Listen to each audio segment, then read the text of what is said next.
கனெக்ஷனை மாற்றி கொடுத்தா சாக்கடிப்பது மின்சாரமோ, அதே போல் கனெக்ஷனை மாற்றி கொடுத்தா சாக்கடிப்பதா சம்சாரம் அப்படின்வாங்க. ஏன்னா கொஞ்சம் மாத்தினா போச்சு, பிரச்சனை ஆயிடும். அது நிறைய இடத்துல நடக்கும். என்னையா உன் மனைவிக்கு பேய் பிடிச்சிருக்காமல அப்படின்னு. சும்மா நிறுத்தியா, என்ன முட்டாத்தெல்லாம் பேசுகிற? பேய் எப்படி பேய் பிடிக்கும்? பேய் எப்படா பேய் பிடிக்கும்? அவளே ஒரு பேய், அவ்வளோ பேய் எங்கிட்ட பிடிக்கும் அப்படின்னு.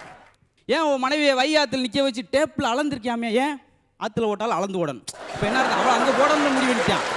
ஏங்க வர ஞாயிற்றுக்கிழமை எங்கள் அம்மா வர்றாங்களாம் நம்ம வீட்டுக்கு விருந்துக்கு. இருக்கிற தொந்தரவு அந்த தொந்தரவு வேணாம், உன் தொந்தரவு பெரும் தொந்தரவுக்கு அவள் வேணாம் அப்படின்னு. இல்லைங்க எப்படியாச்சும் முடியாதுமா, இல்லை கூடவே என் தங்கச்சி வரலாம். அப்போ வர சொல்லு, பாவம் நம்மளை விட்டா யார் இருக்கா பாவத்துக்கு, வர சொல்லு. வந்து ஒரு வாரமோ 2 வாரமோ தங்கிட்டு போட்டோம், நல்லது பிள்ளை சாப்பிட்டுட்டு போட்டோம், சந்தோஷமா.